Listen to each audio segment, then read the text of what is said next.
ওয়া রাহমাতুল্লাহি ওয়া বারাকাতুহু।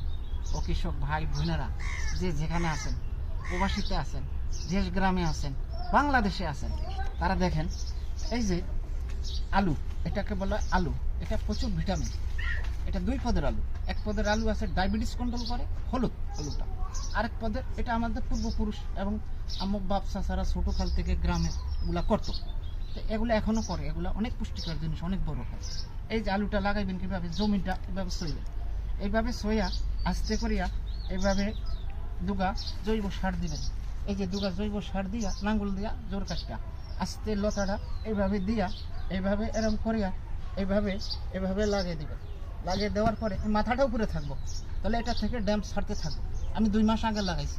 এই যে দেখেন আজকে আমি এগুলা এই যে কাটলাম, কেটে দিলাম, নাহলে একবারে বাইয়া একবারে সরিয়ে একবারে খেত জিমাইয়া গেছে। এই যে কাটছি, এই যে কাটতে এটা শাক হিসাবে ওই বেয়ারি আছে আশেপাশে নিয়ে যায়, ওই কারোর দিয়েছে বন্ধু বান্ধব।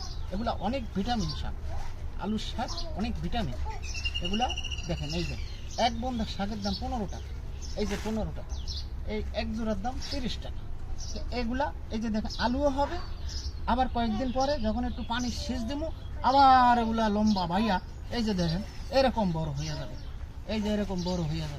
এই যে দেখেন, এই যে আমি কেটে রাখছি, দেখছেন এগুলা, দেখছেন কত বড় হয়ে গেছে। এই যে এগুলা কত বড় বড় হয়ে গেছে।